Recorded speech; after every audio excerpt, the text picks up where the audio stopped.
Friends, ಎಲ್ಲರಿಗೂ ನಮಸ್ತೆ. ಹಾಗೆ ಟ್ಯಾರೋ ಲೈಫ್ ಚಾನಲ್ಗೆ ನಿಮ್ಮೆಲ್ಲರಿಗೂ ಸ್ವಾಗತ.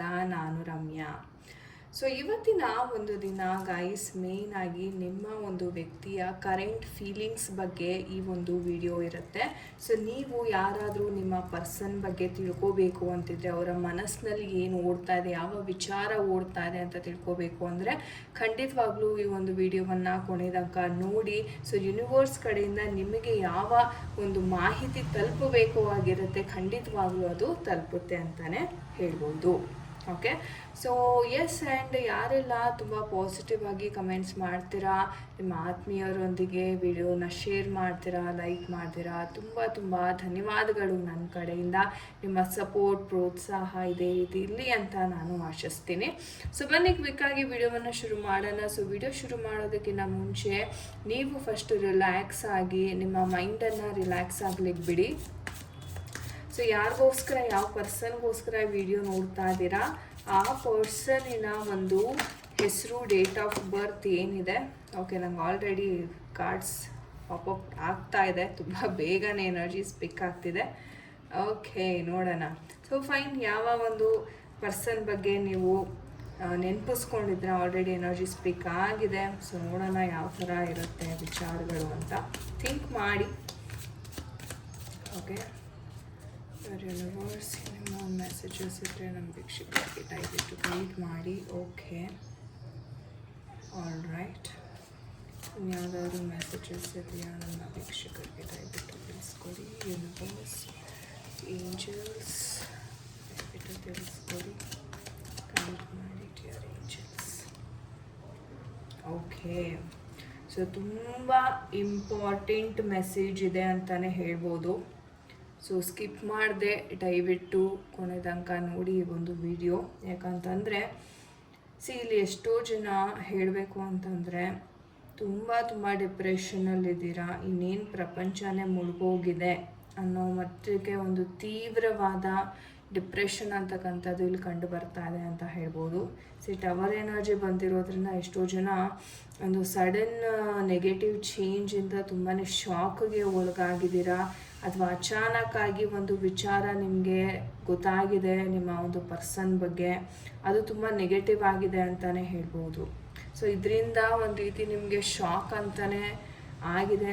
ಶಾಕಿಂದ ನೀವು ಇನ್ನೂ ಹೊರಗಡೆ ಬರೋದಕ್ಕೆ ಆಗ್ತಾ ಇಲ್ಲ, ಆ್ಯಂಡ್ ತುಂಬಾ ಒಂದು ಡಿಪ್ರೆಷನ್ಗೆ ಜಾರ್ಕೋತಾ ಇದ್ದೀರಾ ಅಂತಲೂ ಇಲ್ಲಿ ಹೇಳ್ಬೋದು.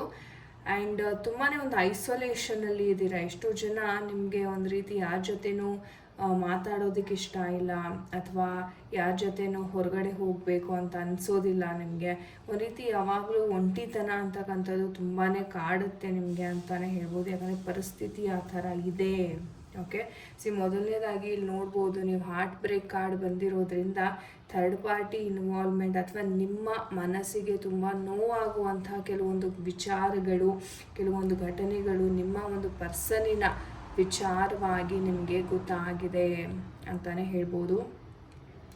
ಆ್ಯಂಡ್ ಎಸ್, ಥರ್ಡ್ ಪಾರ್ಟಿಯ ಕೈವಾಡ ಇದೆ, ಯಾಕಂದರೆ ಅದು ತುಂಬ ಸ್ಪಷ್ಟವಾಗಿ ಕಾಣಿಸ್ತಾ ಇದೆ. ಆ್ಯಂಡ್ ಹೇಳಬೇಕು ಅಂದರೆ ನಿಮ್ಮ ಇಬ್ಬರ ನಡುವೆ ಕಮ್ಯುನಿಕೇಷನ್ ಗ್ಯಾಪ್ ಆಗಿರ್ಬೋದು, ಅಥವಾ ಒಂದು ಕಾನ್ಫ್ಲಿಕ್ಟ್, ಒಂದು ಆರ್ಗ್ಯುಮೆಂಟ್ ಅಂತಕ್ಕಂಥದ್ದು ಯಾಕೆ ಆಗ್ತಾ ಇದೆ ನಿಮ್ಮ ಇಬ್ಬರ ನಡುವೆ ಅಂತಂದರೆ, ಮೇಯ್ನಾಗಿ ನಿಮ್ಮ ಪರ್ಸನ್ ಮತ್ತು ಥರ್ಡ್ ಪಾರ್ಟಿ ನಡುವೆ ಇರ್ತಕ್ಕಂಥ ಒಂದು ಬಾಂಡ್ ಏನಿದೆ, ಅಥವಾ ಅವರ ಒಂದು ಮಾತುಕತೆಯಿಂದ, ಅಥವಾ ಅವರ ಒಂದು ಸ್ಟ್ರಾಂಗ್ ಬಾಂಡಿಂದ ನಿಮಗೆ ಅವರು ದೂರ ಇಡ್ತಾ ಇದ್ದಾರೆ ಅಂತಾನು ಸಹ ಇಲ್ಲಿ ಗೋಚಾರ ಆಗ್ತಾ ಇದೆ.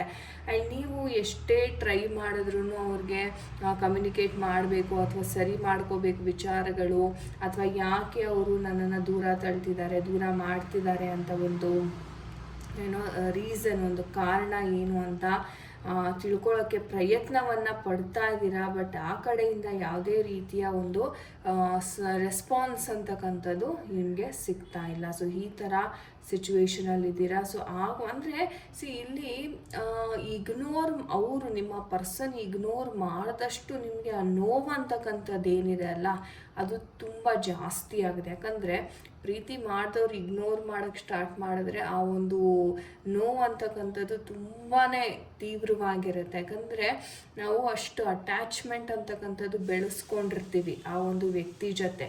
ಅಲ್ವಾ?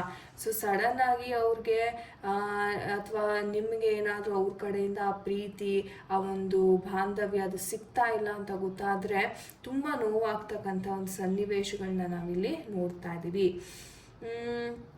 ಎಸ್, ನಿಮ್ಮ ಪರ್ಸನ್ ಹೇಳಬೇಕಂದ್ರೆ ಸ್ವಲ್ಪ ಸ್ವಾರ್ಥಿಯಾಗಿ ಯೋಚನೆ ಮಾಡ್ತಾ ಇದ್ದಾರೆ ಇಲ್ಲಿ ಅಂತಾನು ಕಾಣಿಸ್ತಾ ಇದೆ. ಫಸ್ಟ್ ಆಫ್ ಆಲ್ ಅವರು ಕಮ್ಯುನಿಕೇಷನ್ ಮಾಡ್ತಾ ಇಲ್ಲ. ನೋಡ್ಬೋದು ನಂಬರ್ 5 ಕಾರ್ಡ್ ಎರಡೂ ಬಂದಿದೆ.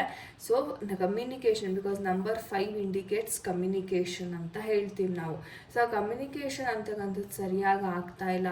ನಿಮ್ಮನ್ನು ತುಂಬ ಕೀಳವಾಗಿ ನೋಡ್ತಾ ಇದ್ದಾರೆ. ನಿಮ್ಮನ್ನು ತುಂಬ ಅವರು ಒಂಥರ ಇಗ್ನೋರ್ ಮಾಡೋದಲ್ದೇನೆ ತುಂಬ ಒಂದು ರೀತಿ ಅಬ್ಯೂಸಿವ್ ಆಗಿ ನಿಮ್ಮನ್ನು ನಡ್ಕೋತಾ ಇದ್ದಾರೆ ಅಂತಲೂ ಹೇಳ್ಬೋದು ನಿಮ್ಮ ನಡುವೆ. ಅಂದರೆ ಇಲ್ಲಿ ಇವ್ರು ಅಂದ್ಕೊಂಡಿದ್ದಾರೆ, ಓಕೆ ನಾನೇ ಗೆದ್ದೆ ಅನ್ನೋ ಒಂದು ಭ್ರಮೆನಲ್ಲಿ ಬದುಕ್ತಾ ಇದ್ದಾರೆ. ಆದರೆ ಇಲ್ಲಿ ಗೆಲುವು ಅವ್ರದ್ದಲ್ಲ, ಬಟ್ ಅವರ ಒಂದು ಸೋಲಾಗಿರುತ್ತೆ ಇದು ಅಂತಲೇ ಹೇಳ್ಬಹುದು. ಅಂದರೆ ಒಂದು ರೀತಿ ಯಾರ್ದೋ ಮಾತು ಕೇಳಿಕೊಂಡು ನಿಮ್ಮ ಅಥವಾ ನಿಮ್ಮ ಒಲವನ್ನು ಅವ್ರು ದೂರ ಮಾಡ್ಕೋತಾ ಇರೋದು ಇದು ಸರಿ ಇಲ್ಲ. ಆದ್ರೂ ಅವರು ಆ ಒಂದು ದಾರಿನಲ್ಲೇ ಹೋಗ್ತಾ ಇದ್ದಾರೆ. ಆದರೆ ಕರ್ಮ ಅಂತಕ್ಕಂಥದ್ದು ಇವ್ರಿಗೆ ಮುಂದೊಂದು ದಿನ ಖಂಡಿತ ಕಾಡುತ್ತೆ ಅಂತಾನೆ ಹೇಳ್ಬೋದು. ಸೊ ನಿಮ್ಗೇನು ಮೋಸ ಮಾಡಿದ್ದಾರೆ, ಬೇರೆಯವ್ರ ಮಾತನ್ನ ಕೇಳಿಕೊಂಡು ನಿಮ್ಮನ್ನು ಅವರು ಈ ಥರ ಏನು ನಡೆಸ್ಕೊಂಡಿದ್ದಾರೆ ಅದಕ್ಕೆ ತಕ್ಕ ಪ್ರತಿಫಲ ಅಂತಕ್ಕಂಥದ್ದು ಅನುಭವಿಸ್ತಾರೆ. ಇವಾಗ ಅವ್ರಿಗೆ ಒಂದು ರೀತಿ ಸುಖ ಸಿಗ್ತಾ ಇರ್ಬೋದು. ಓಕೆ ನಾನು ಗೆದ್ದೆ, ನನ್ನ ಕಂಟ್ರೋಲಲ್ಲೇ ಎಲ್ಲ ಇದೆ ಅನ್ನೋ ಒಂದು ಭ್ರಮೆಯಲ್ಲಿ ಇವ್ರು ಬದುಕ್ತಾ ಇರ್ಬೋದು. ಆದರೆ ಮುಂದೊಂದು ದಿನ ಎಲ್ಲ ಸ್ಟಕ್ ಆದಾಗನೇ, ಎಲ್ಲವನ್ನು ಕಳ್ಕೊಂಡಾಗ ನಿಮ್ಮ ನೆನಪೇ ಅವ್ರಿಗೆ ಆಗ್ತಕ್ಕಂಥದ್ದು ಇಲ್ಲಿ ಕಾಣಿಸ್ತಾ ಇದೆ ಅಂತ ಹೇಳ್ಬೋದು. ಸೊ ಒಂದು ರೀತಿ ಹೇಳೋದಾದರೆ ಒಂದು ದಿನ ಥರ್ಡ್ ಪಾರ್ಟಿನೂ ಕೈ ಬಿಡ್ತಾರೆ.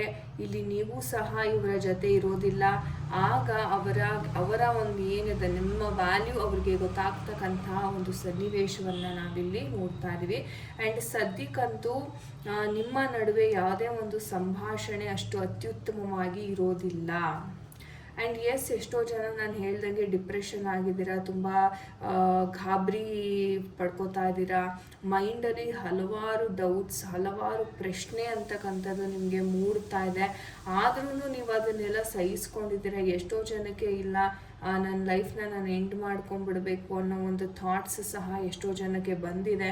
ಆದರೆ ಇಲ್ಲಿ ಮ್ಯಾರೇಜ್ ಕಪಲ್ಸ್ ಯಾರಿದ್ದೀರಾ, ತಮ್ಮ ಒಂದು ಮಗುವಿನ ಮುಖ ಅಥವಾ ಗಂಡನ ನೆನಪಾಗಿ ನೀವು ಹಿಂದೆ ಬಂದಿರತಕ್ಕಂಥ ಸನ್ನಿವೇಶಗಳು ಇಲ್ಲಿ ತುಂಬ ಇದೆ. ಯಾಕಂದರೆ ಟವರ್ ಎನರ್ಜಿ ಜೊತೆ ಡಿಪ್ರೆಷನ್ ಕಾರ್ಡ್ ಬಂದಿರೋದ್ರಿಂದ ಇದು ಹೇಗಪ್ಪ ಅಂತಂದರೆ ನೆಗೆಟಿವ್ ಥಾಟ್ಸ್ ಬರುತ್ತೆ. ಅಟ್ ದ ಸೇಮ್ ಟೈಮ್ ಅದಕ್ಕೆ ಆ್ಯಕ್ಷನ್ ಕೂಡ ತೊಗೊಳಕ್ಕೆ ಶುರು ಮಾಡ್ತಾರೆ. ಅಂದರೆ ಸೂಸೈಡ್ ಅಟೆಂಪ್ಟ್ ಮಾಡೋದು ಅಥವಾ ಪ್ರಾಣವನ್ನು ಕಳ್ಕೊಳ್ಳುವಂಥ ಒಂದು ಅಟೆಂಪ್ಟ್ ಮಾಡೋದೇನಿದೆ ಅದಕ್ಕೆ ಸಹ ನೀವು ಆ್ಯಕ್ಷನ್ ಅಂತಕ್ಕಂಥದ್ದು ತೊಗೊಳ್ಳೋದಕ್ಕೆ ಸ್ಟಾರ್ಟ್ ಆಗುತ್ತೆ. ಸೊ ದಯವಿಟ್ಟು ಆ ಥರ ಒಂದು ತಪ್ಪು ನಿರ್ಧಾರವನ್ನು ಇಲ್ಲಿ ಮಾಡಲಿಕ್ಕೆ ಹೋಗಬೇಡಿ. ಕಾಲ ಅಂತಕ್ಕಂಥದ್ದು ನಿಮಗೆ ವಿರುದ್ಧವಾಗಿರ್ಬೋದು, ಆದರೆ ಇದೇ ಥರ ಕೊನೆತನಕ ಇರೋದಿಲ್ಲ. ಬದಲಾವಣೆ ಅಂತಕ್ಕಂಥದ್ದು ಒಂದು ಏನು ಹೇಳ್ತೀರೋ ಒಂದು ಪ್ರಕೃತಿಯ ಒಂದು ನಿಯಮ. ಸೊ ಸಮಯ, ಸಂದರ್ಭಗಳು, ಪರಿಸ್ಥಿತಿಗಳು ಸಹ ಬದಲಾಗ್ತಾ ಹೋಗುತ್ತೆ. ಆದರೆ ತಾಳ್ಮೆ ಅಂತಕ್ಕಂಥದ್ದು, ನಂಬಿಕೆ, ನೀವು ನಂಬುವಂಥ ದೈವದಲ್ಲಿ ನೀವು ನಂಬಿಕೆಯನ್ನು ಇಡೋದ್ರಿಂದ ನಿಮಗೆ ಒಂದು ರೀತಿ ಫಲ ಅಂತಕ್ಕಂಥದ್ದು ಸಿಗುತ್ತೆ. ಸೊ ದಯವಿಟ್ಟು ಯಾವುದೇ ನಿರ್ಧಾರ, ಕೆಟ್ಟ ನಿರ್ಧಾರವನ್ನು ಮಾಡಬೇಡಿ. ನೋ ಅಂತ ಏಂಜಲ್ಸ್ ಹೇಳ್ತಾ ಇದ್ದಾರೆ. ನಿಮಗೆ ಬಿಟ್ಟಿದ್ದಾರೆ ಏಂಜಲ್ಸ್. ಸೊ ನಿಮ್ಮ ಆಲೋಚನೆ, ನಿಮ್ಮ ಮನಸ್ಸು ಏನು ಹೇಳುತ್ತೆ ಅದನ್ನು ನಂಬಿ. ನಿಮ್ಮ ಮನಸ್ಸಿಲ್ಲ, ಅವ್ರು ಬರ್ತಾರೆ, ವೆಯ್ಟ್ ಮಾಡಿ. ಅಥವಾ ಎಲ್ಲೋ ಒಂದು ಕಡೆ ಹೋಪ್ ಅಂತಕ್ಕಂಥದ್ದು ಕ್ರಿಯೇಟ್ ಆಗುತ್ತೆ. ಓಕೆ, ಸೊ ಅದನ್ನು ನಂಬಿ. ಇಫ್ ಯು ಬಿಲೀವ್, ನಂಬಿಕೆ, ಏಂಜಲ್ಸ್ ಕೂಡ ಅದನ್ನೇ ಹೇಳ್ತಾ ಇದ್ದಾರೆ, ನಂಬಿಕೆ ಬೇಕು. ಸೊ ನಂಬಿಕೆಯನ್ನು ಬಿಟ್ಟರೆ ಮಾತ್ರ ಎಲ್ಲವೂ ಮುಗ್ದೋಗುತ್ತೆ. ನಂಬಿಕೆಯನ್ನು ಮಾತ್ರ ಬಿಡೋದಕ್ಕೆ ಹೋಗಬೇಡಿ ಅಂತ ಇಲ್ಲಿ ತುಂಬ ಸ್ಪಷ್ಟವಾಗಿ, ನೇರವಾಗಿ ಏಂಜಲ್ಸ್ ಹೇಳ್ತಾ ಇದ್ದಾರೆ. ಸೊ ಯಾವುದೇ ತಪ್ಪು ನಿರ್ಧಾರ ಮಾಡೋ ಹಾಗಿಲ್ಲ. ಇಟ್ಸ್ ಅಪ್ ಟು ಯು, ನಿಮ್ಮ ಮೇಲೇ ಬಿಟ್ಟಿದ್ದಾರೆ. ನೀವು ಕುತ್ಕೊಂಡು ಯೋಚನೆ ಮಾಡಿ, ಒಮ್ಮೆ ಯೋಚನೆ ಮಾಡಿ ಆ್ಯಂಡ್ ನಂಬಿಕೆ ಇಡಿ ನನ್ನ ಮೇಲೆ ಅಂತ ಏಂಜಲ್ಸ್ ಹೇಳ್ತಾ ಇದ್ದಾರೆ. ಸೊ ಏಂಜಲ್ಸ್ ಇಲ್ಲೇ ಇದ್ದಾರೆ, ನೀವು ಪ್ರಾರ್ಥನೆಯನ್ನು ಮಾಡ್ಕೋಬೋದಾಗಿದೆ. ನಮ್ಮ ಮೆಟಟ್ರಾನ್, ಚಾಮ್ಯುಯಲ್ ಏಂಜಲ್ಸ್ ಎಲ್ಲ ಇಲ್ಲೇ ಇದ್ದಾರೆ. ಸೊ ಅವರ ಒಂದು ದರ್ಶನನೂ ದಯವಿಟ್ಟು ಮಾಡ್ಕೊಳ್ಳಿ. ಓಕೆ, ಸೊ ಥ್ಯಾಂಕ್ ಯು ಅಂತ ಹೇಳ್ತಾ ಸೊ ಗೈಸ್, ಇದಾಗಿತ್ತು ಇವತ್ತಿನ ಒಂದು ರೀಡಿಂಗ್. ಐ ಹೋಪ್ ನಿಮಗೆ ಇಷ್ಟ ಆಗಿದೆ ಅನ್ಕೋತೀನಿ. ಆ್ಯಂಡ್ ಯಾರ ಜೊತೆ ಎಲ್ಲ ಇದು ಕನೆಕ್ಟ್ ಆಯಿತು ಖಂಡಿತ ಕಮೆಂಟ್ ಸೆಕ್ಷನಲ್ಲಿ ನಿಮ್ಮ ಅಭಿಪ್ರಾಯವನ್ನು ದಯವಿಟ್ಟು ತಿಳಿಸಿ ಅಂತ ಹೇಳ್ತಾ, ಆ್ಯಂಡ್ ನಿಮಗೆ ಏನಾದರೂ ಪರ್ಸ್ನಲ್ ರೀಡಿಂಗ್ ಅವಶ್ಯಕತೆ ಇದ್ದಲ್ಲಿ ಡಿಸ್ಕ್ರಿಪ್ಷನ್ ಬಾಕ್ಸಲ್ಲಿ ಕೊಟ್ಟಿರ್ತಕ್ಕಂಥ ನಂಬರ್ಗೆ, ಆಫೀಸ್ ನಂಬರ್ಗೆ ನೀವು ಕಾಂಟ್ಯಾಕ್ಟ್ ಮಾಡಿ ನಿಮ್ಮ ಸ್ಲಾಟ್ಸ್ ಅಂತಕ್ಕಂಥದ್ದನ್ನ ಬುಕ್ ಮಾಡ್ಕೋಬೋದಾಗಿದೆ. So thank you so much. ಯಾರೆಲ್ಲ ವಿಡಿಯೋವನ್ನು ಇಲ್ಲಿ ತನಕ ತಾಳ್ಮೆಯಿಂದ ನೋಡಿದ್ದೀರಾ ಎಲ್ಲರಿಗೂ ನನ್ನ ಕಡೆಯಿಂದ ಧನ್ಯವಾದಗಳು ಅಂತ ಹೇಳ್ತಾ ಮುಂದಿನ ವಿಡಿಯೋದಲ್ಲಿ ಸಿಗೋಣ. ನಮಸ್ತೆ. ಹರೇ ಕೃಷ್ಣ.